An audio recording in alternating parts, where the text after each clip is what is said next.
এই মৃত্যুটা হলো 70টা তাজা উটের গায়ের চামড়া জবাই না করিয়া উল্টো দিকে টান দিয়ে লবণ আর মরিচ লাগায় দিলে যতটুকু যন্ত্রণা হয় রে, এর চাইতে 70 গুণ যন্ত্রণা একটা সাধারণ মৃত্যু গো। এখন আমরা মরণকালে পায়খানা করে দিই, মরণকালে প্রস্রাব করে দিই, মরণকালে চোখ দুটি বড় বড় হয়ে যায়, মরণের সময় জিহ্বাটা বাইর হয়ে যায়। কত মানুষের জানাজা পড়লাম, কত মানুষের কাফন পরাইলাম, কত মানুষের দাফন করাইলাম। গোসল করাতে যাইয়া ডাক দিয়ে বলে আমার ভাইরে বাবার মৃত্যুটা বড় কঠিন হয়েছে। অনেকের বাবার মুখটা দেখা হয়ে গেছে না আল্লাহ, অনেকের মরণের সময় একটা পা বেফানুলা হয়ে গেছে, হাত ভঙ্গু হয়ে গেছে। কত মানুষের চোখ দুটি বড় বড় হয়ে গেছে, চোখ আরো বন্ধ হয় না রে। আপন জনেরা চোখ দুটি বন্ধ করার জন্য কত চেষ্টা করে, বন্ধ হয় না। আল্লাহ, কত মানুষ মরণের সময় জিহ্বাটা এক হাত বাইর হয়ে গেছে, এই গালের মধ্যে জিহ্বাটারে ঢোকানো যায় না। এত যন্ত্রণা একটা সাধারণ মৃত্যুরে মুসলমান, ওই বড় মৃত্যুটা কত কঠিন কঠিন তাদের মরণটা। এই মরণের পেয়ালা পান করতে হবে রে মুসলমান। এই জন্য দুনিয়ার মধ্যে মানুষের মতো মানুষ হতে হবে। আজকে আমি পেরাইটা আলোচনার মধ্যে বলি, ও মুসলমান শোনো, এই যে খোলার বাগানের দিলের কান্ডা লাগায় শোনে নাও, বাবা বলতো মানুষের মতো মানুষ হতে হবে। আজকে দুনিয়ার মধ্যে সুদ খাও, ঘুষ খাও। এ মুসলমান জিনাবা বিচার করো, আমার কথা শুনলে অনেকে কষ্ট পাও গো। জিনাকারীর নামের পাশে জিনাকারী লেখা লাগবে, ঘুষখোরের নামের পাশে ঘুষখোর লেখা লাগবে, সুদখোরের নামের পাশে সুদখোর লেখা লাগবে। সাদা কাপড় গায়ে দিয়া ফ্যান লাগাইয়া ইন করিয়া এ মুসলমান টাই লাগাইয়া রাস্তা দিয়ে ঘোরাফেরা করো। তুমি ঘুষ ছাড়া কলম চালাও না, ঘুষ ছাড়া মানুষের উন্নয়ন কোনো কাজ করো না।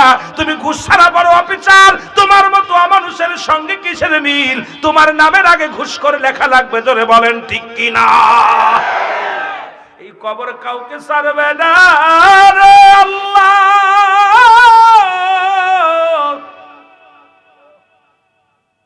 ও আমার আল্লাহ, কবর কাউকে ছাড়বে না আল্লাহ। এই কবরের মধ্যে যেদিন আপনাকে রাখবে, ও মুসলমান শুনে নাও, এই কবরে শোয়ানোর পর একজন ফেরেশতা আসবে, নাম তার নোমান ফেরেশতা। আপনি একটু জেনে নেন রে বাবা, এই দুনিয়ার মধ্যে আজরাইল আলাইহিস সালাম জানটা আপনার বাইর করে নিয়ে যাবে। এই আজরাইল আলাইহিস সালাম আর দুজন ফেরেশতা নিয়োজিত আছে, একজনের নাম কিরামান আর একজনের নাম কাতিবিন। এবং কবরে শোয়ানোর পর আপনারা সবাই জানেন কবরের ভিতরে আসবে মুনকার নাকির। মুনকার নাকির আসার আগে একজন ফেরেশতা আসবে, তার নাম হলো নোমান ফেরেশতা। জোরে জোরে চিল্লায় বলা যাবেন আল্লাহু আকবার। ইয়ার সুন্নাহ, সুন্নিয়তের সত্যবাণী মেহেদী হাসান। আজরাইলকে ভাই সকলে ডরায়, এগো পদ্মা দিয়া যাইতে পথে নাও ডুবিয়া যায়। মায়ে কান্দে, বাবাই কান্দে, কান্দে জোরের ভাই। কত আদরের শিশু সন্তান বিদায় হইয়া যায়, ঠিক কিনা? এতিম হইয়া মা জননী কান্দে নিরালায়। ওরে বিধবা হইল কত সতী নারী, তাই জোরে কোন ঠিক কিনা? কত নারী বিধবা হলো সংসার, কত স্বামীকে হারাইয়া বিধবা মা কান্দে, কত স্ত্রীকে হারাইয়া স্বামী কান্দে, কত সন্তানকে মা হারাইয়া সেই পাগলিনী মা কান্দে। আজরাইলের দিলে কোনো দয়া মায়া নাই, জোরে কোন ঠিক কিনা? এই আজরাইল আসবে, কুল্লু নাফসিন, জোরে বলেন না, কুল্লু নাফসিন, প্রতিটা প্রাণীর মৃত্যুর স্বাদ গ্রহণ করতে হবে, ঠিক কি না? আল্লাহ মরণের আগে একবার মরণ দিয়ে দাও, আমিন বলেন, আমিন বলেন। এ দুনিয়ার মুসলমান গভীর মনোযোগ, চালাকি করে পালানোর কোন জায়গা নাই। মরণ থেকে পালাবে কোথায়? পালাবার জায়গা নাই। কত রাজা, কত বাদশা, কত ফকির, কত দরবেশ এই দুনিয়ার মধ্যে আগমন করলো। কেউ দুনিয়ার মধ্যে নাই, আমিও থাকবো না। ফিরাউন, নমরুদ, কারণ কত টাকাওয়ালা, কত বাড়িওয়ালা এই নোয়াপাড়ার জমিনে কত মিল কারখানা করেছে, তাদের আওলাদেরা এখন ভোগ করে। যারা করে গেছে তারা ভোগ করতে পারে নাই। এই দুনিয়া থেকে চলে যাব, থাকার জায়গা নাই, জোরে বলো ঠিক কিনা? মানুষের তিনটা বিপদ, নাম্বার 1 হলো মানুষের মরণ, নাম্বার 2 হলো কবর, নাম্বার 3 হলো কিয়ামতের ময়দান। তিনটা বিপদ, নাম্বার 1 হলো মরণ।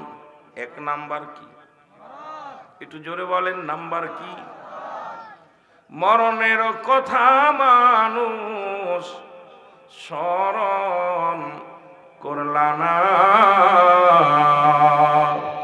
আজরাইল আসিলে পারে রক্ষা পাবি না। বলো, আজরাইল আসিলে পারে রক্ষা পাবি না। চেয়ারম্যান সাহেব আইছে, মারহাবা বলেন। এই মাত্র নাম বললাম, আতাউল্লাহ মুস্তাফা সোহেল ভাই, আল্লাহ তাআলা কবুল করুন, জোরে বলেন আমিন। আতাউল্লাহ বুখারী তৎকালীন জামানার, ওয়ালাইকুম আসসালাম, তৎকালীন জামানায় বাংলার একজন, পৃথিবীর একজন, এই একমাত্র গোলাম আহমেদ মির্জা কাদিয়ানীকে সাইজ করছে আতাউল্লাহ বুখারী। সুবহানাল্লাহ বলেন না? নাম কি? মুফতি আতাউল্লাহ। সেই নামের নাম চেয়ারম্যান পাইছে, যিনি কাদিয়ানীদের গোষ্ঠীদের সাইজ করেছে। মারহাবা বলেন। এটা কইলে বড় দোষ, এই চারিপাশে তো আরএফএল কোম্পানি, কথা কই না কে, প্রাণ কোম্পানি, যাদের কোম্পানি। আবার ওই দিয়ে এখনই একটু যাইতে হবে, গেলি পরে হুজুর দাঁড়ান, আসসালামু আলাইকুম, কথা বুঝেন? এই জন্য কিছু কইতাম না। আতাউল্লাহ বুখারী, মুফতি আতাউল্লাহ বুখারী একমাত্র সংগ্রাম করেছিল গোলাম আহমেদ মির্জা কাদিয়ানীর বিরুদ্ধে। সেই কাদিয়ানীকে পায়খানা মারা গেছে, মারা যাওয়ার পর পায়খানার ভিতরে মরে রয়েছে, কথা বুঝেননি? এই যিনি আল্লাহ দাবি করেছিল, এই জন্য গোলাম আহমেদ মির্জা কাদিয়ানী, উনি আল্লাহ দাবি করেছিল যে আমি হলাম, এরপরে সর্বশেষ নবী বলছে আমি গোলাম আহমেদ, আমি হলাম নবী, শেষ নবী। আবার মাঝে মাঝে খুদাও দাবি করতো, মাঝে মাঝে নবীও দাবি করতো, বলে আমার পরে আর কোন নবী নাই, মুহাম্মদ নবী মানি, তবে আমার আগের নবী আমি আহমদ, আমি হলাম সর্বশ্রেষ্ঠ নবী। জোরে বলো নাউজুবিল্লাহ, আরো জোরে। এই আতাউল্লাহ মুস্তাফা ভাই নাম শুনেছি, হঠাৎ করে মনে পড়লো, এই জন্য কথা কইলাম।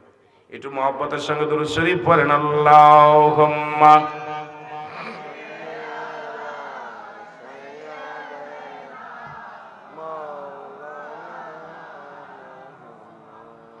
ওয়া নায়ালি।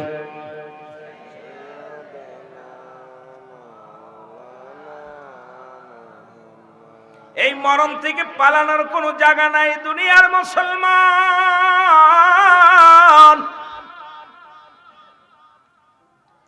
পৃথিবীর মধ্যে আসার একটা সিরিয়াল আছে গো,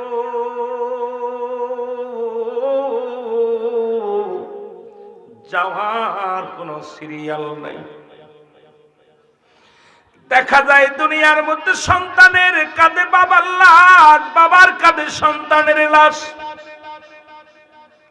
ভাইয়ের কাঁধে ভাইয়ের লাশ, দাদার কাঁধে নাতির লাশ, নাতির কাঁধে দাদার লাশ।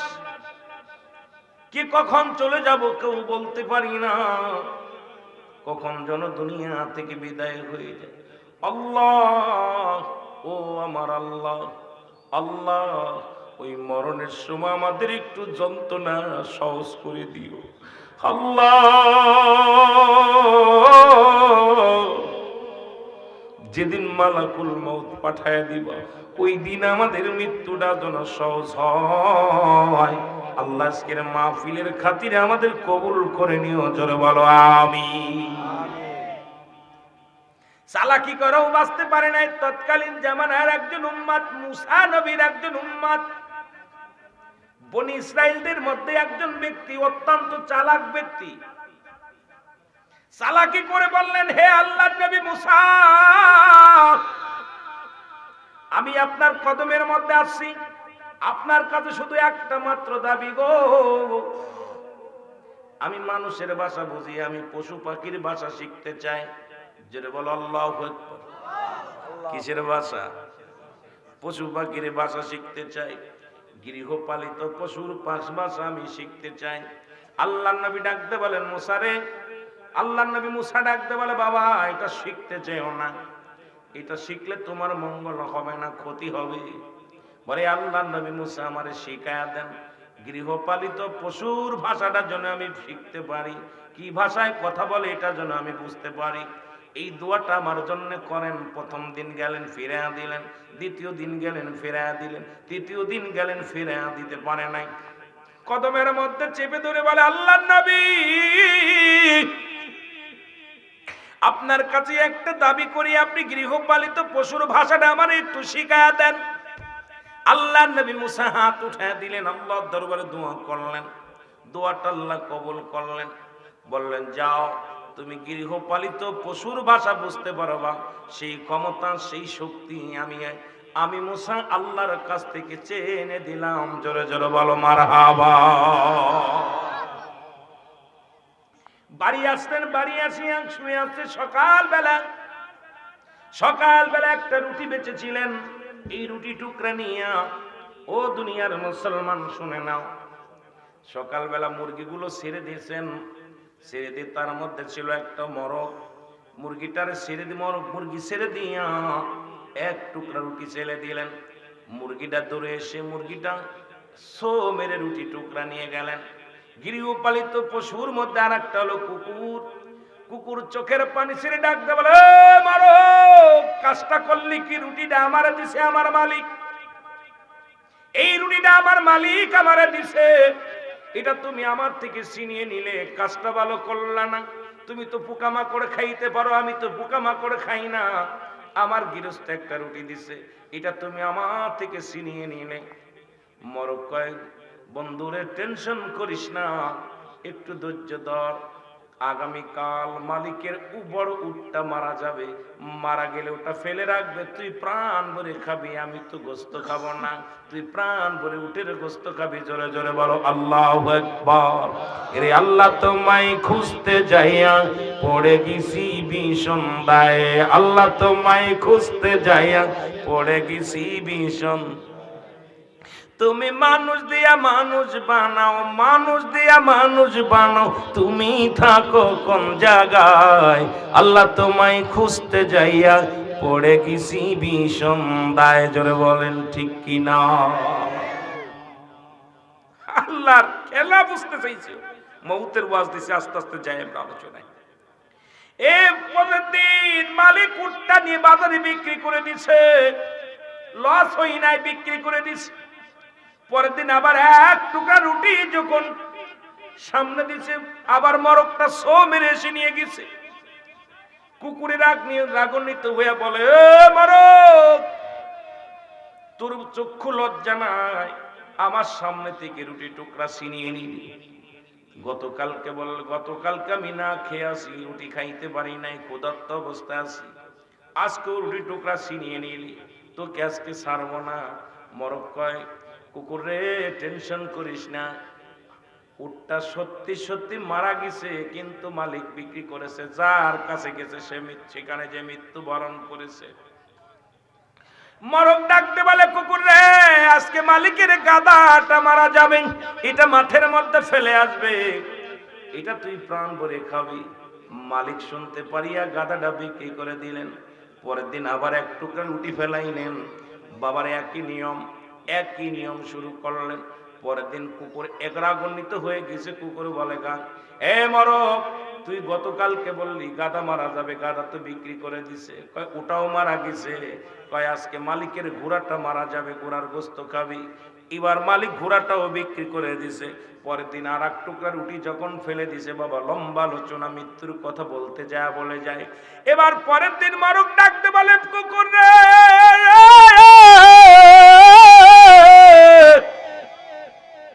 রাগ করিস না, আগামীকাল রাত 12টার সময় আমার মালিক মারা যাবে।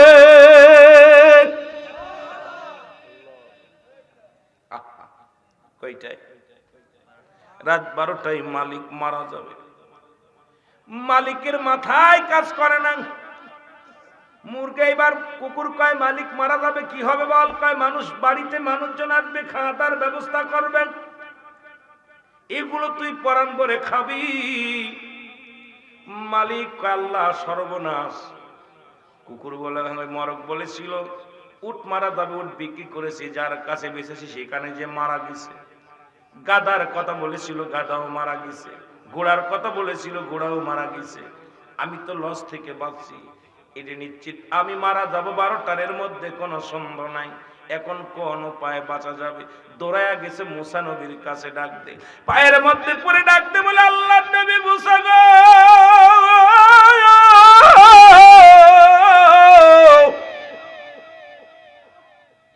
আমারে বাঁচান, আমি আর পশু পাখির ভাষা শিখতে চাই না, আমারে বাঁচান।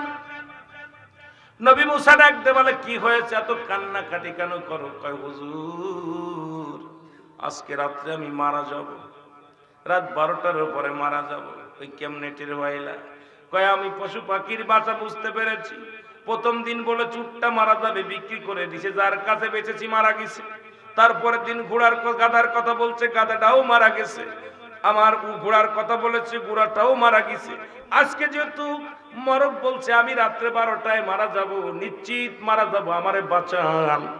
মুসা নবী কয় দূর হয়ে যাও, আমি আগেই বলেছিলাম পশু পাখির ভাষা বুঝতে চেও না, বড় বিপদের মধ্যে পড়ে যাওয়া।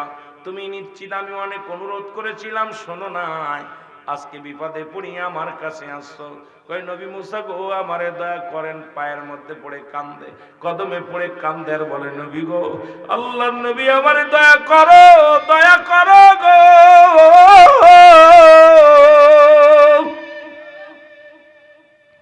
আমারে বাঁচান, আমারে বাঁচান। মুসা আলাইহিস সালাম বলে, বাঁচতে তুমি পারো, চলে যাও, যার কাছে উট বিক্রি করেছিলে তার কাছে চলে যাও, যার কাছে গাধা বিক্রি করেছিলে তার কাছে চলে যাও, যার কাছে তুমি ঘোড়া বিক্রি করেছিলে তার কাছে চলে যাও, যে তার হাদিয়া ফেরত দাও, তার কাছে মাফ চেয়ে নাও। ওই 3 জন ব্যক্তি যদি তোমারে ক্ষমা করে, তাহলে আল্লাহ তোমারে মাফ করে দিবে, তুমি বাঁচতে পারবা।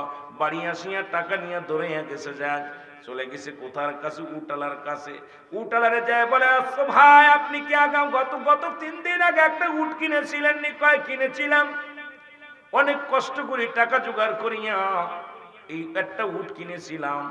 বড় আশা ছিল এই উটটা দিয়ে আমি ব্যবসা করব, মালামাল বহন করব। কি কপাল, গরিব মানুষ, আমার উটটা মারা গেছে, আমি নিঃস্ব হয়ে গেছি, আমি ফকির হয়ে গেছি, পথের ফকির হয়ে গেছি। ডাক দে, কয় ভাই রে, ওই উটটা ছিল আমার, আমি জানি মারা যাবে, এই জন্য বেঁচেছি। এই লন টাকা লন, আমারে মাফ করে দেন। আপনি যদি মাফ না করেন, আমারে আজরাইল আসবে আজকে রাত 12টার সময়, আমার জানটা কবজ করবে। আপনি দয়া করে আমারে বাঁচান, তাড়াতাড়ি ক্ষমা করেন। বলে, বাবা তোমারে আমি মাফ করে দিলাম। মাফ পেয়ে গেলেন, চলে গেলেন কোথায়? গাদালার কাছে। যে গাদালের কয় গত পরশুদিন একটা গাদা কিনেছিলেন, বলে কিনেছিলাম, বড় শখ করে, আমার সন্তানাদি অনেকগুলো ছেলে মেয়ে, তাদেরকে আমি নিয়ে চলতে পারি না, কিনেছিলাম একটা গাদা, তার দিয়ে মাল বহন করব, কিছু রোজগার করব, ছেলে মেয়েদের মুখে হাসি ফোটাইব। আমি গরিব মানুষ, আমার গাদাটা মারা গেছে, আমি বড় অসহায় হয়ে গেছি। দৌড়ায় পায়ের মধ্যে পড়ে, ভাই এই নাও, টাকা নাও, এই গাদার টাকা ফেরত নাও, আমি জানতাম গাদাটা মারা যাবে, এই জন্য বিক্রি করেছিলাম, লজ্জাতে না করি। আজকে যদি আপনি আমারে মাফ না করেন, রাত 12টার সময় মারা যাব গো, আপনি আমারে দয়া করেন, আমারে বাঁচান, দয়া করে আমারে বাঁচান। এবং টাকা ফেরত দিলেন, মাফ চাইলেন, পায়ে ধরে মাফ করে মাফ পেয়ে গেলেন, চলে গেলেন ঘোড়াওয়ালার কাছে। আমার বাবারা আমার ঘোড়ার মালিককে সালাম দেয়, কয় ভাই গতকালকে একটা ঘোড়া কিনছিলেন? বলে হ্যাঁ, ঘোড়াটা কিনেছিলাম আমি দুনিয়ার মধ্যে মাল বহন করার জন্য। বড় পুরো কপাল, গরিব মানুষ, অনেক কষ্ট করে একটা ঘোড়া কিনলাম, আল্লাহ সেটা সই নাই, দুঃখী মানুষ আমি। ওই ঘোড়াটা মারা গেল, কিনে আনলাম, রাত্রেবেলা বেঁধে রাখছি, সকালবেলা দেখি গোয়াল ঘরে মারা গেছে। আমি বড্ড কষ্ট পেয়েছি ঘোড়াটা মরার পর। আমি অসহায় মানুষ, এখন কি করব? কয় ভাই ঘোড়াটা ছিল আমার, আমি বিক্রি করেছি আপনার কাছে, আমি জানতাম মারা যাবে, এই জন্যে আপনার কাছে এসেছি, এই লন টাকা লন, ফেরত লইয়া আমারে দোয়া করেন, আল্লাহ যেন আমারে মাফ করে দেয়। এর পায়ের মধ্যে পড়ে কাঁদতে লাগলেন, কয় আমারে ক্ষমা করে দাও, আমাকে মাফ করে দাও। জোরে জোরে বল আল্লাহু আকবার। উনিও মাপ পাইলেন, দৌড়ায় চলে গেলেন মুসা আলাইহিস সালামের কাছে, যা বলে আল্লাহর নবী মুসা আপনি আমারে মাফ করে দেন। আল্লাহর নবী মুসা হাত উঠায় দিছে, আল্লাহ তুমি ওনারে ক্ষমা করে দাও, ওনারে তুমি মাফ করে দাও। আমার আল্লাহ কয় মুসা রে, ভাগ্য ভালো, আল্লাহ পাক দয়া করে, আমি আল্লাহ দয়ালু, আমি আল্লাহ মায়া করে ওই মানুষদের ভিতরে মায়া ঢুকাইয়া দিছি, তাদের সম্পদ ফিরিয়ে দেওয়ার জন্য আমি তারে ক্ষমা করে দিছি। আরে বেশি বুঝতে চেয়েছিল দুনিয়া থেকে পালাবে কোথায় গো, আমি আল্লাহ ওরে ক্ষমা করে দিছি, কান্নার জন্য, চোখের পানি ছাড়ার জন্য আল্লাহ পাক আমি ক্ষমা করে দিলাম, ওকে বুঝায়া দাও, বুঝায়া দাও, আমার খেলা যেন বুঝতে না চায়, দুনিয়া যে ভাষা দিছি সেই ভাষা নিয়ে যেন ব্যস্ত থাকে, অন্যর ভাষা যেন বুঝতে না চায়। জোরে জোরে চিল্লা চিল্লা বলো আল্লাহু আকবার। আমার মরণ আসিবে কখন কেউ তো জানি না, আমার মরণ আসিবে কখন, এই আমি চলে যাব, আমায় তোমরা ভুইলা যাইও না, আমি চলে যাব, আমায় তোমরা ভুইলা যাইও না, আমার মরণ আসিবে কখন কেউ তো জানি না, আমার, একটু মহব্বতে বলেন, আমার মরণ আসিবে কখন। টাকা পয়সা দালান কোটা জাগা করেছি, সব কিছু ফেলাইয়া আজি একাই চলেছি রে, আমি সব কিছু ফেলাইয়া আজি একাই চলেছি, আমি যাবার কালে ভেবে দেখি আমার কেহ নাই, আমি যাবার কালে ভেবে দেখি আমার মরণ আসিবে, আরো জোরে বলেন আমার মরণ আসিবে। এ দুনিয়ার মুসলমান,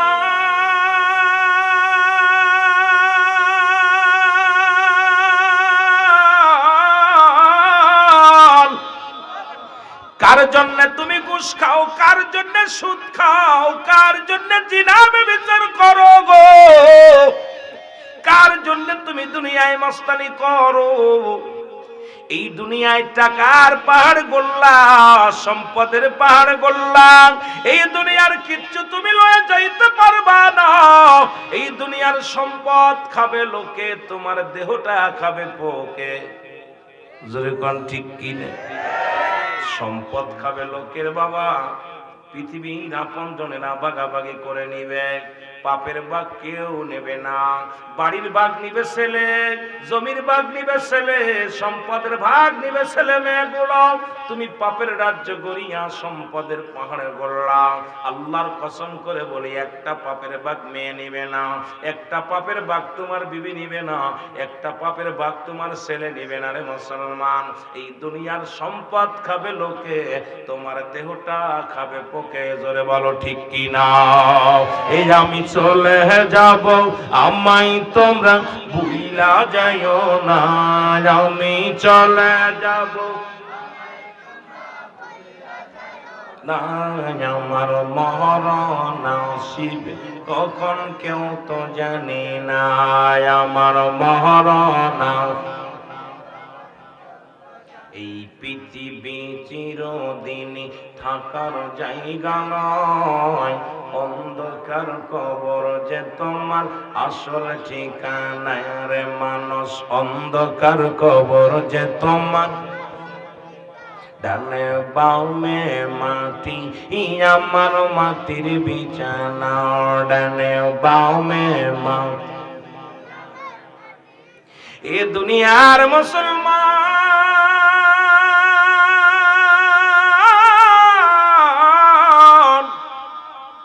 আল্লামা মুফতি আমজাদ আলী সাহেব একটা কিতাব লেখলো গো, কিতাবের নাম বাহরে শরিয়াত। এই কিতাবের মধ্যে উনি লিখতে যা বললেন, দুনিয়ার মানুষ শোনো, এই পৃথিবীর সব চাইতে সহজ মৃত্যুটা যেটা, নামাজের গত মারা গেলা, ঘুমের ঘরে মারা গেলা, এই মৃত্যুটা হলো 70টা তাজা উটের গায়ের চামড়া জবাই না করিয়া উল্টো দিকে টান দিয়ে লবণের মরিচ লাগিয়ে দিলে যতটুকু যন্ত্রণা হয় রে, এর চাইতে 70 গুণ যন্ত্রণা একটা সাধারণ মৃত্যু গো। এখন আমরা মরণকালে পায়খানা করে দিই, মরণকালে প্রস্রাব করে দিই, মরণকালে চোখ দুটি বড় বড় হয়ে যায়, মরণের সময় জিহ্বাটা বাইর হয়ে যায়।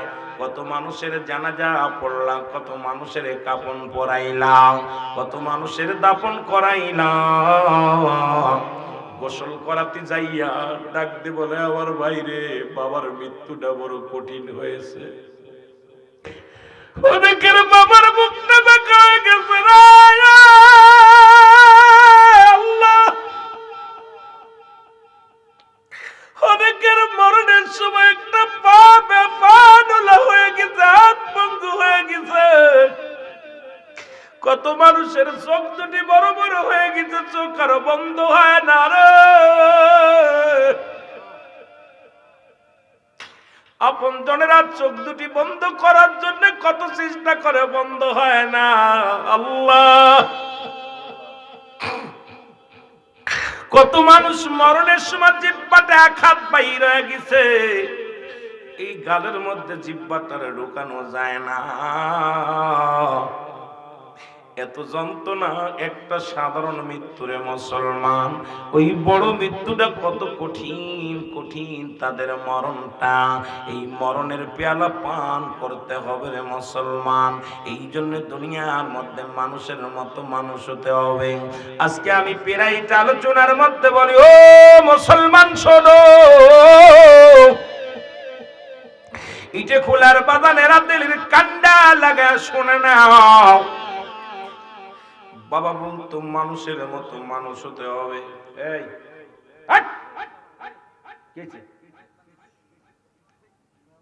মানুষ হতে হবে। পীরের কাছে গেলে পীর বলতো বাবা মানুষের মতো মানুষ হতে হবে। চেয়ারম্যানের কাছে গেলেও বলতো বাবারে মানুষের মতো মানুষ হ। প্রত্যেকে তো মানুষের মতো মানুষ হইতে বলে। এখন চিন্তা করি, চেয়ারম্যানেরও হাত পাজা আছে, আমারও তাই আছে। চেয়ারম্যানও মানুষ, আমিও মানুষ, শিক্ষকও মানুষ, আমিও মানুষ, উস্তাদও মানুষ, আমিও মানুষ, বাবা মাও মানুষ, আমিও মানুষ। তারপরে কেন বলতো মানুষ হতে? আজকে বুঝি রে বাবা কেন মানুষের মতো মানুষ হতে বলেছিল। আজকে আমাদের স্বভাব বালহুয়া কিলাপ। এই পৃথিবীটা হলো পচা দুর্গন্ধময়ী, মানুষের চরিত্র হলো কুকুরের চরিত্র। জোরে জোরে চিল্লায়া বলেন ঠিক কিনা? এ মুসলমান বিদেশ থেকে পিএইচডি করিয়া ডাক্তারি হই না, এই বাংলার জমিনে আইলা টাকার জন্য তোমার হাতে রোগী মারা যায়, অপারেশন হয় না। কত কসাই ডাক্তার বাংলার জমিনে অভাব নাই। এই ডাক্তারগুলো মানুষ কি অমানুষ? জোরে চিল্লায় বলা লাগবে মানুষ কি অমানুষ? বড় ডিগ্রি নিয়া, বড় অফিসার হইয়া, অফিসের মধ্যে বইয়া যারা সুদ খায়, যারা ঘুষ খায়, বড় ডিগ্রি নিয়া বিদেশ থেকে পিএইচডি করিয়া, বড় ডাক্তার নিয়া, ডক্টরি সার্টিফিকেট নিয়া, অফিসের মধ্যে বইয়া যারা ফাইলে কলম ঠেকা ঘুষ খায়, এই অফিসার গুলো মানুষ কি অমানুষ? জোরে বলা লাগবে মানুষ কি অমানুষ? এ মুসলমান শুনে নাও, যে ছাত্র শিক্ষা পাঠদান দেয়, আমার দেশে হাজারো মানুষ শিক্ষক আছে, তারা শুধু প্রাইভেট পড়ানো চিন্তা করে, ছাত্র জীবনটা নষ্ট করে দেয়। ও মুসলমান শুনে নাও, টাকার অভাবে প্রাইভেট পড়তে পারে না, এমন দেখা যায় ফেল করায় দেয়, অনেক বাহানা ধরে। এই সমস্ত শিক্ষকগুলো মানুষ কি অমানুষ? আজকে যারা পিতা পুত্র মুসলমান শুনে নাও, বুড়া বয়া গেছে মা বাবা, যে সন্তানের কাছে যাদের জায়গা নেই, বাবা মার জন্য খাবার জোটে না, বাবা মার জন্য কাপড় জোটে না, বাবা মা একটু বাজার দিয়ে একটু পান খাইটা জোটে না। হে পৃথিবীর মানুষ, যে সমস্ত সন্তানের হাতে বাবা মা লাঞ্ছিত, এরা কি মানুষ কি অমানুষ? জোরে বলেন, মানুষ কি অমানুষ? পৃথিবীর মধ্যে মুসলমান শুনে নাও, আমার বাজানেরা যারা মানুষ হইয়া যারা ফেন্সিডিল ইয়াবা মদ গাঁজা খায়, এরা কি মানুষ কি অমানুষ? যারা সুদ খায় তারা মানুষ কি অমানুষ? এই মানুষ হইয়া দুনিয়ার প্রেমে পড়িয়া তারা ঘুষ খায়, সুদ খায়, তারা মানুষ কি অমানুষ? জোরে বলেন, মানুষ কি অমানুষ? এখন আমি আপনাদের কাছে প্রশ্ন করব, আজকে যারা আছেন এই ইটে খোলা মোড়া পাড়ার জমিনের বাবা, বুকে হাত দিয়ে বলেন কয়টা মানুষ এখানে বসে আছেন? আপনার দ্বারাই যদি মানুষের ক্ষতি না হয়, আপনার দ্বারাই যদি মানুষের হক না নষ্ট হয়, আপনার দ্বারা পিতামাতা কষ্ট পাবে না, আপনার দ্বারা কোনো মুসলমান দুনিয়ার মধ্যে আপনি গাঁজাগুলি খাবেন না, সুদ খাবেন না, ঘুষ খাবেন না গো। এই মানুষগুলো শুনে না, নাম লেখাইলা আজকে অনেকের দেখলাম, ও মুসলমান হাজী লুকমান হাওলাদার সাহেব বাবান্দ্র শুইনা লাও, হাজী লুকমান মহা মাওলাদার মুসলমান শুনে নাও, হাজী লিখলেন লক্ষ টাকা খরচ করার পর হাজী নাম না লিখলে মনে কষ্ট পাও। আমি আপনাদেরকে বইলা যায়, যারা সুদ খায় আগামী কাল থেকে বলবেন সুদকার হাওলাদার, যারা ঘুষ খায় তাদের নামের আগে লিখবেন ঘুষখোর অমুক মিয়া, যারা জিনা করে বলবেন জিনাকারী অমুক মিয়া। যদি তোমাদের হজ করতে গেলে যদি হাজী না লিখলে মনে কষ্ট পাও, সুদখোরের নামের পাশে সুদখোর না লিখলেও কষ্ট পাওয়া স্বাভাবিক ব্যাপার, ঘুষখোরের নামের পাশে ঘুষখোর না লিখলে ভালো লাগে না। আজকে দুনিয়ার মধ্যে সুদ খাও, ঘুষ খাও, এ মুসলমান জিনাবা বিচার করো। আমার কথা শুনলে অনেকে কষ্ট পাও গো। জিনাকারীর নামের পাশে জিনাকারী লেখা লাগবে, ঘুষখোরের নামের পাশে ঘুষখোর লেখা লাগবে, সুদখোরের নামের পাশে সুদখোর লেখা লাগবে। সাদা কাপড় গায়ে দিয়া ফ্যান লাগাইয়া ইন করিয়া এ মুসলমান টাই লাগাইয়া রাস্তা দিয়ে ঘোরাফেরা করো, তুমি ঘুষ ছাড়া কলম চালাও না, ঘুষ ছাড়া মানুষের উন্নয়ন কোনো কাজ করো না, তুমি ঘুষ ছাড়া বড় অফিসার, তোমার মতো অমানুষের সঙ্গে কিসের মিল? তোমার নামের আগে ঘুষ করে লেখা লাগবে, জোরে বলেন ঠিক কি না? রাজি আছে? এই গ্রামে যারা সুদ খায় চেনেন না, ওর নামের আগে লিখে দিবেন সুদখোর অমুক, টাইটেল দিবেন ঘুষখোর অমুক। কথা কন ঠিক কি না? যারা ঘুষ খায় অফিসারের নাম লিখবেন ঘুষখোর। অনেক অফিসার তাহাজ্জুদের নামাজ পড়ে, সবাই এক ঢালা বলা যাবে না। অনেক পুলিশ আমার কাছে 10 টাকাও ঘুষ খায়। কথা বুঝেননি? আল্লাহ আপনাদের বাঁচাইছে আজকে বিপদ থেকে, একটা বড় বিপদ থেকে আল্লাহ আমার বাঁচাইছে, বলা যাবে না, বলা যাবে না। আমার বাবারা, অনেক পুলিশ গাড়ি ঠেক দেয়, দাঁড়ান। আমি কই মৌলানা রুহুল আমিন সিদ্দিকী, ঠিক আছে হুজুর দাঁড়ান, আপনার ওয়াজ খুব শুনি, আপনার ভক্ত, এই দেখেন আপনার ওয়াজ শুনতেছি, একটা সেলফি তোলে। এমনি ড্রাইভারের কাছে 100 টাকা দেয়, কয় টাকা? কথা কয় না, ড্রাইভার কয় হুজুরির কাছ থেকে কাট, হুজুরির কাছে যা আছে দে, আমার কাছে 20 টাকা আছে, কয় দে ওই 20 টাকা। কথা বুঝলেন? আবার অনেকে আছে আমাকে আগায় দিয়ে যায়। আহারে কত পুলিশ দেখেছি পথে দাঁড়ায় আছে, আল্লাহর কসম করে বলতেছি, আমার প্রশাসনের ভাইয়েরা অনেকে দেখছি। আমি রুহুল আমিন ফাঁকা মাঠে, হুজুর আপনি মাহফিলে গেছেন, আপনার আগায় দিয়ে আসেন, আমার গাড়ি ওনার গাড়িতে উঠাইছে, আমার গাড়ি ড্রাইভারকে আপনি একা চালান, আমরা আমার হুজুরের গাড়িতে উঠাবো। এরপরে চোখের পানি ছেড়ে দোয়া করছে, হুজুর আমাদের জন্য দোয়া করেন, আমার হাতের পর জীবনটা নিয়ে চলি। সব মানুষ সমান না, সব চেয়ারম্যান তার ঘুষ খায় না। কথা বলেন ঠিক কি? কিছু মানুষও ভালো আছে, জোরে বলেন আছেন। সব এমপি সাহেব এক নাকি? সব মন্ত্রী এক? সব মৌলবী? অনেক মৌলবী ঘুষ খায়। আজকে আপনাদের টাকা দেওয়ার কথা ছিল যেটা, এটা সেটা যদি 5,000 বেশি দিতেন, আমি বলতো দাদা আমার আব্বা তো অসুস্থ, হাসপাতাল আসতে পারতেছি না। কথা কয় না কেন? আছে না মৌলবী, আছে না ভাই? অসংখ্য হুজুর আছে, অসংখ্য হুজুর আছে, অসংখ্য ওলামা ইকরাম আছে। সমাজের মধ্যে অবস্থা খুব ভয়ঙ্কর, আমাদেরকে সচেতন হতে হবে। এই জন্য মানুষের মতো মানুষ হতে হবে। এখন বুঝি কেন যে মানুষ হতে বলেছিল। যে ব্যক্তি মানুষ সে নামাজ ছাড়তে পারে না, যে ব্যক্তি মানুষত্ব আছে সে সুদ খেতে পারে না, ঘুষ খেতে পারে না, জিনা করতে পারে না, ব্যভিচার করতে পারে না, অন্যায় করতে পারে না, তার দ্বারাই শুধু শান্তি আর শান্তি আসে। জোরে বলেন ঠিক কিনা? অমানুষের দ্বারাই জিনা হয়, অমানুষের দ্বারা ইফতিজি হয়, অমানুষের দ্বারাই মাদক সেবন হয়, অমানুষের দ্বারাই গাঁজামাতিয়া বা পাচার হয়, অমানুষের দ্বারাই ইউনিয়নের ক্ষতি হয়, অমানুষের দ্বারাই সমাজের ক্ষতি হয়, অমানুষের দ্বারা পার্লামেন্টে নষ্ট হয়, অমানুষের দ্বারা ইউনিয়ন নষ্ট হয়, অমানুষের দ্বারাই আপনার কি হয়, সমস্ত দুর্নাম কেলেঙ্কারি হয়। আর মানুষত্ব যার ভিতরে আছে তার দ্বারা সমাজে শান্তি আসে। জোরে বলেন ঠিক কিনা? এই জন্য আমি আপনাকে বলতে চাই, এত রাত্রে বুকে হাত দিয়ে বলেন যে আমি অমানুষ কি মানুষ।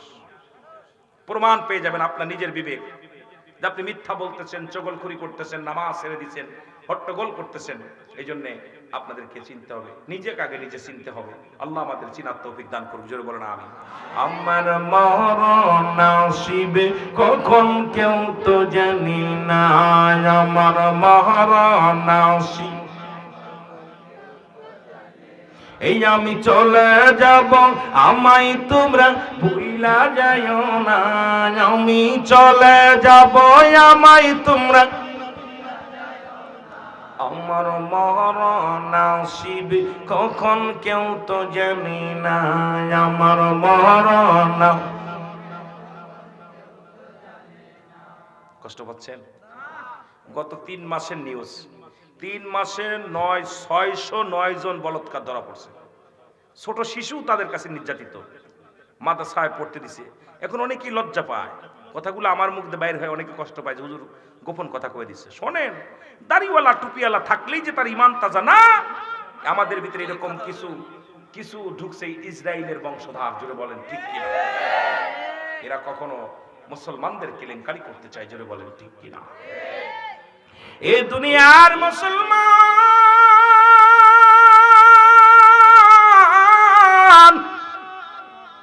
আমি পিরাইতে আলোচনার মধ্যে বলি, আমার আল্লাহ বলেন কুল্লু মান আলাইহা ফান। ও দুনিয়ার মানুষ শুনে নাও, সব কিছু আমি জন্য বিচ্ছিন্ন করে দেব। এই জমিনের মধ্যে যত মাটি আছে রে মুসলমান, সমস্ত মাটিগুলো আমি আল্লাহ পোড়াইয়া তামা বানায় দিব। এই জমিনের ভিতরে যত পানি আছে সমস্ত পানিগুলো আমি আল্লাহ পোড়াইয়া ছাই বানায়া দিব। যেদিন কিচ্ছু বলতে কিচ্ছু থাকবে না রে, সেদিন থাকবে আমার আল্লাহ। আল্লাহ কয় বান্দারে যেদিন কিচ্ছু বলতে কিচ্ছু থাকবে না, সেদিন থাকবো শুধু আমি আল্লাহ। আমি থাকবো আমার নবীর প্রেম নিয়া। সুতরাং কার জন্য এত মস্তানি করো, কার জন্য ব্যভিচার করো? বাজানরে একবার চিন্তা করে দেখো রে, এই জমিনটা আল্লাহর জন্য বিচ্ছিন্ন করে দিবে। এই জমিনের মাটিগুলো পুড়ায়া তামা বানায়া দিবে, এই জমিনের পানিগুলো পুড়ে হয়ে যাবে সাইরে মুসলমান। যেদিন কিচ্ছু বলতে কিচ্ছু থাকবে না, থাকবে শুধু আমার আল্লাহ। আল্লাহ থাকবে আমার নবীর ভালোবাসা নিয়ে। আল্লাহ বলেন, জোরে জোরে চিল্লায় বলা যাবে না আল্লাহু আকবার। ওয়া মা আরসালনাকা ইল্লা রাহমাতাল লিল আলামিন।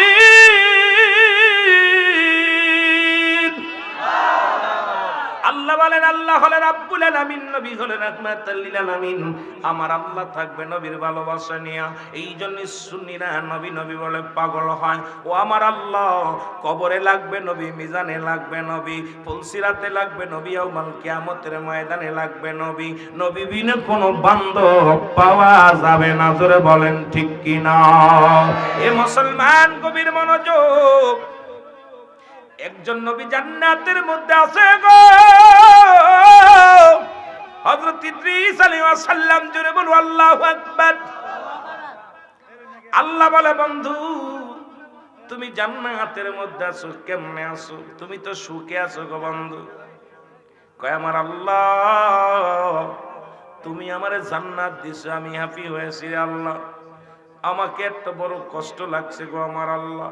সেই কষ্টটা হলো গো তোমার আজরাইল বুঝি আমার সাথে ভালো ব্যবহার করে নাই, তোমার আজরাইল আমার সাথে দুর্ব্যবহার করছে। আল্লাহ আজরাইল তাড়াতাড়ি যা, আমার ইদ্রিস কি বলে শুনে আয়। আজরাইল সাল্লাম জলদি করে চলে আসে ইদ্রিস আলাইহিস সালামের কাছে। পৃথিবীর মধ্যে 4 জন নবী এখনো জিন্দা আছে, তাদের মধ্যে একজন হলো হযরত ইদ্রিস আলাইহিস সালাম, দ্বিতীয় জন হলো মুসলমান শুনে নেন, দ্বিতীয় হলো হযরত ঈসা আলাইহিস সালাম, তৃতীয় নাম্বার হলো হযরত ইলিয়াস আলাইহিস সালাম, চতুর্থ নাম্বার হলো হযরত খিজির আলাইহিস সালাম। এখনো পৃথিবীর মধ্যে 4 জন ব্যক্তি জিন্দা আছে রে মুসলমান। একটু দিলের কান্ডা লাগায় শোনো, এই পাহাড়ের দায়িত্ব দিয়েছে হযরত ইলিয়াস আলাইহিস সালামকে। আপনাদের এই জগদীশপুরের জমিনে এই সিলেট অঞ্চলে বড় বড় পাহাড় আছে রে মুসলমান। এই পাহাড়টা হলো জমিনের এক একটা খুঁটি, যেমন এই তাবু ধরেছেন, এই পাহাড়গুলো পরিচালনা করে আমার আল্লাহর হুকুমে হযরত বাদানরে ইলিয়াস আলাইহিস সালাম। জোরে জোরে চিল্লায় বলা যাবে না মারহাবা। এই ইলিয়াস আলাইহিস সালামকে আল্লাহ দায়িত্ব দিয়েছে পাহাড়ের গো। এ মুসলমান শোনো, এই জমিনের মধ্যে বড় বড় পাহাড়গুলো আছে, এই পাহাড়গুলো নিয়ন্ত্রণ করেন হযরত ইলিয়াস আলাইহিস সালাম। এই পানির দায়িত্ব দিয়েছে হযরত খিজির আলাইহিস সালাম, যিনি হলো পানির দায়িত্ব দিয়েছে খিজিরকে।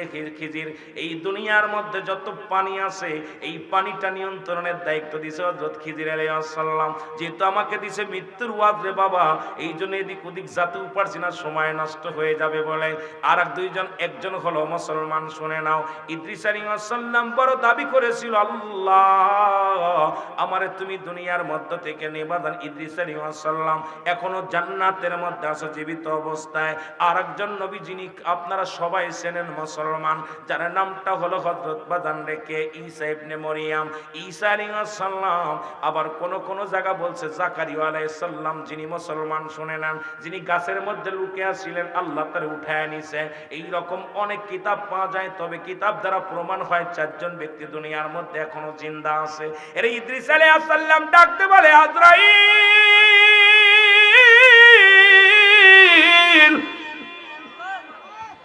আগে বলো আমার রূহটা তুমি কেমনে বাইর করলো?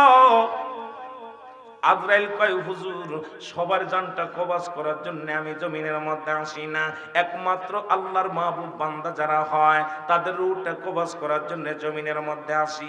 আমি এত বড় দানব গো, এই জমিনের মধ্যে থাকে আমার পা, আসমানে থাকে মাথা গো। পৃথিবীর সমস্ত পানিগুলো যদি আমার মাথায় ঢেলে দেওয়া হয়, একটু পানি জমিনের মধ্যে গড়াইয়া পড়ে না। আমি এত বড় দানব। এই জাহান্নামী মানুষের রূহটা যখন বাইর করতে যাই রে,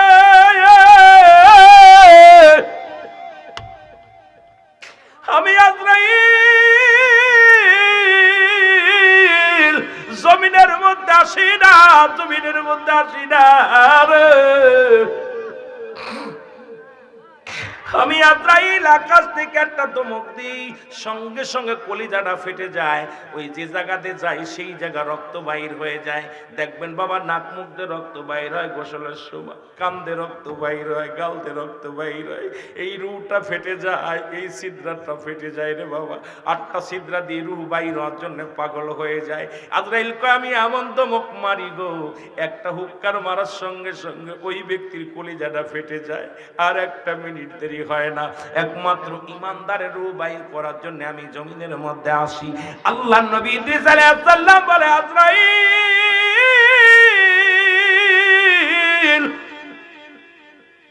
আমার রূহটা তুমি কেমনে বাইর করেছো বলো? আজরাইল বলে, হুজুর মায়ের বুকে দুধ খাইতে খাইতে সন্তান যেমনি ঘুমায়া যায়, শুধু আপনার বুকের উপরে হাতখানা রেখেছিলাম, আপনাকে কোনো কষ্ট দিই নাই। আর ইদ্রিস আলাইহিস সালাম বলে, আজরাইল এই যন্ত্রণা যদি এত সহজ, মৃত্যু যদি এত কঠিন হয়, আরে আজরাইল আমার গা থেকে মৃত্যু যন্ত্রণা যায় না।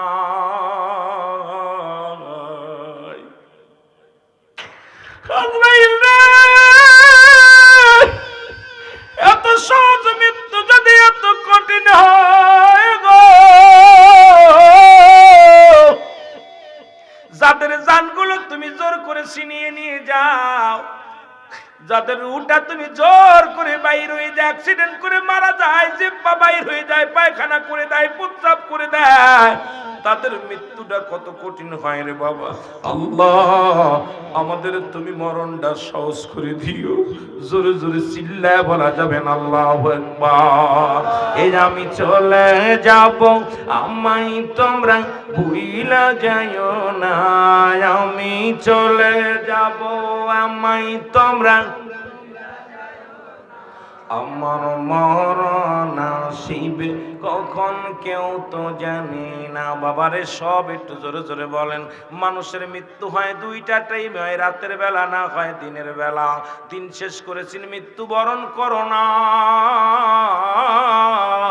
রাত শুরু করে অনেক রাত হয়ে গেলে কোনো মৃত্যুবরণ করো না। রাত শেষ করতে পারবা কেউ বলতে পারি না। একটু মহব্বতে আমার সাথে চিল্লায় চিল্লায় বলেন, আমার মরণ আসিবে কখন কেউ তো জানি না। আমার মরণ। আব্বারে চোখের পানি ফেলে দিবেন। এই চোখের পানি যদি একটু মাছের চোখের মধ্যে একটু গোড়ায় পড়ে, আমার আল্লাহ ইয়াউমাল কিয়ামতের ময়দানে চোখ দূরে জাহান্নামে দিবে না। কান্দেন না, চোখের পানি ছেড়ে কাঁদবেন। হাসির দুনিয়া না, দুনিয়াটা জাহান্নামীদের জন্য রং তামাশার জামানা।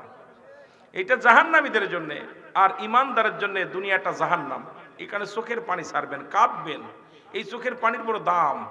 এই মাটির মধ্যে কত লক্ষ টাকা দিলেন বসতেন না।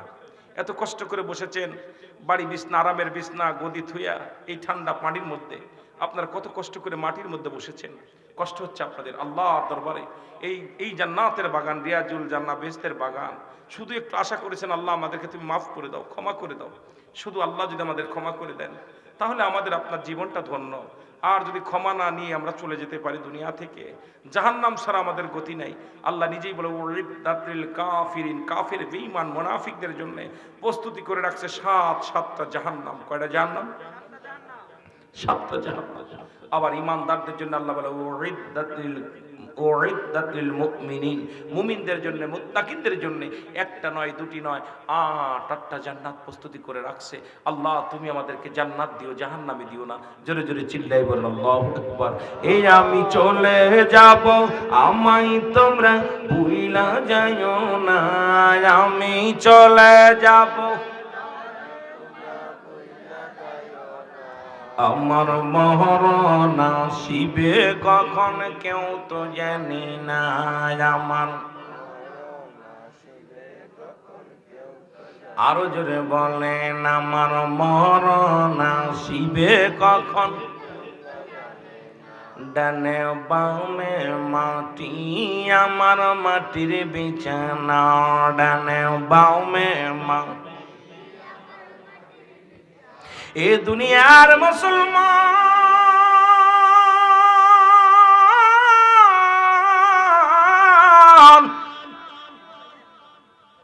এক নাম্বার হলো বিপদুল মানুষের মরণ, 2 নাম্বার হলো কবর।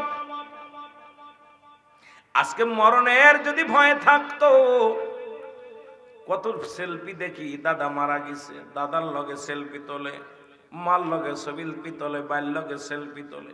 আরে মানুষ, তোর কত বড় কলিজা, কত বড় সাহস, এই মরণের মারা মানুষকে নিয়ে উপহাস করিস। তোর কি একবার ভয় জাগে না? মরণের ভয় জাগে না? মইরা দেখ, এই পৃথিবীর কেউ তোর নয়, পৃথিবীর সব কিছুই পর। এই পৃথিবীর দ্বন্দ্ব ওলাদ কিছু তোর নয়। ছেলে তোমার নয়, মেয়ে তোমার নয়, প্রতিবেশী তোমার নয়, গাড়ি বাড়ি সব ছেড়ে চলে যাবা। কোন দিন যেন ডাক এসে যাবে, দুনিয়ার মায়া ছেড়ে চলে যাব। আল্লাহ তুমি আমাদের মরণের আগে ইমানটা তাজা করে দিও। জোরে বলো আমিন। আমার ভাইরা, 2 নাম্বার হলো কবর। কবর বলতে বোঝায় মানুষেরা মৃত্যুর পর থেকে শুরু করে কিয়ামত পর্যন্ত জগৎটাকে বলা হয় কবরের জগৎ। আল্লাহু আকবার বলেন। অনেকে বলেন হিন্দুদের তো পোড়ায়া শেষ করে দেয়, তাদের কবর কোথায় হবে? যাদেরকে পানিতে ডুবে মারা গেল তাদের কবর কোথায়? যাদের বাঘ বল্লুকে খাইলো তাদের কবর কোথায়? কবর বলতে বোঝায় রে মুসলমান, এই মুসলমান শুনে নাও, কবর বলতে বোঝায় মানুষের মৃত্যুর পর থেকে শুরু করে কিয়ামত পর্যন্ত জগৎটাকে বলা হয় কবরের জগৎ। আমার বাবারা, কবরের শুরু আছে, কোনো শেষ নাই, শেষ নাই। দুনিয়া থেকে বিদায়ের পর থেকে আযাব শুরু হয়ে যাবে আবাদান আবাদান। চিরস্থায়ী কবরে ঘুমাইতে হবে রে আমার দাদু ভাইরা। এই কবর কাউকে ছাড়বে না রে আল্লাহ।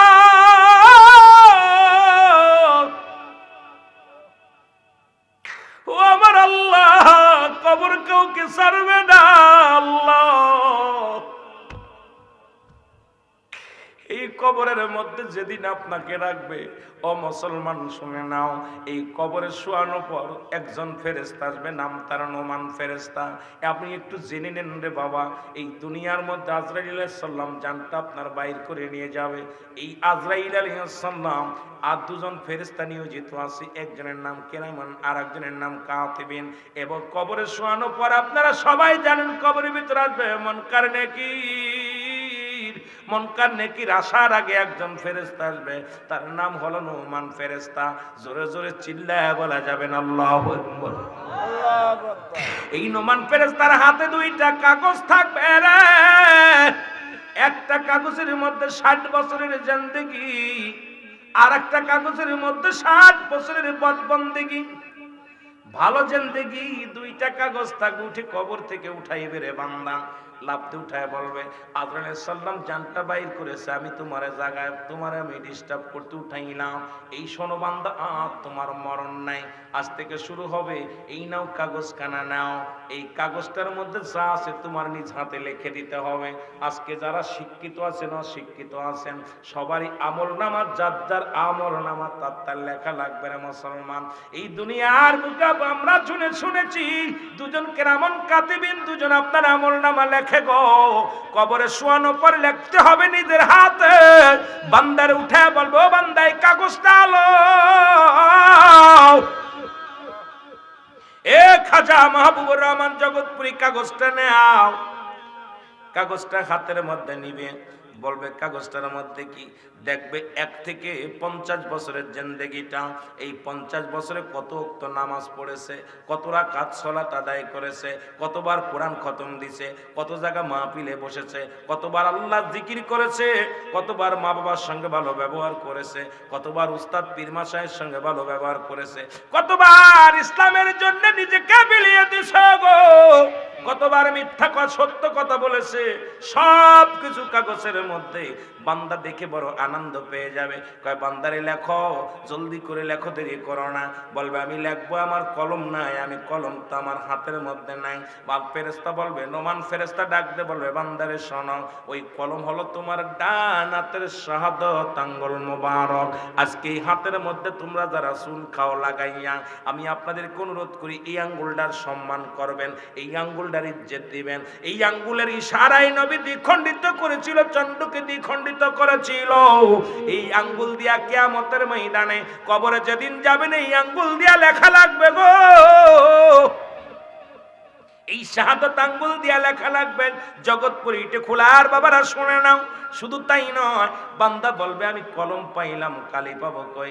বলবে কালি হলো তোমার মুখের থুতু মুবারক। আমি আপনাদের পায়ে ধরে বলে যাই, আপনাদের হাতে ধরে বলে যাই, এই মুখ দিয়ে গাঁজা খাবেন না, এই মুখ দিয়ে ইয়াবা খাবেন না, এই মুখ দিয়ে মদ খাবেন না, এই মুখ দিয়ে তারি খাবেন না, এই মুখ দিয়ে সুদের টাকার কিছু খাবেন না, এই মুখ দিয়ে ঘুষের টাকার কিছু খাবেন না, এই মুখ দিয়ে হারাম কিছু ভক্ষণ করবেন না। এই মুখের থুতুর বড় দাম। এই কালিটা যদি জমে যায়, যেমন জমা কালি দিয়ে লেখা যায় না, কালি নষ্ট হয়ে কলম নষ্ট হয়ে যায়, এই হারামখোর বান্দার মুখের থুতু দিয়া কিন্তু ভালো আমল লেখা যাবে না। সেদিন শুধু কলম এইভাবে বাড়বেন আর বলবেন আল্লাহ লেখা হয় না, ও বাবা লেখা হয় না। এই শীতের দিনে কলমের কালি যদি শুকায়া যায়, এটা দিয়ে কলম দিয়ে লেখা যায় না। হারামখোর বান্দাদের ওই মুখের থুতু দিয়া লেখা যাবে না রে বাবা। এই জন্য আপনাদেরকে বলি মুখটা পবিত্র রাখবেন।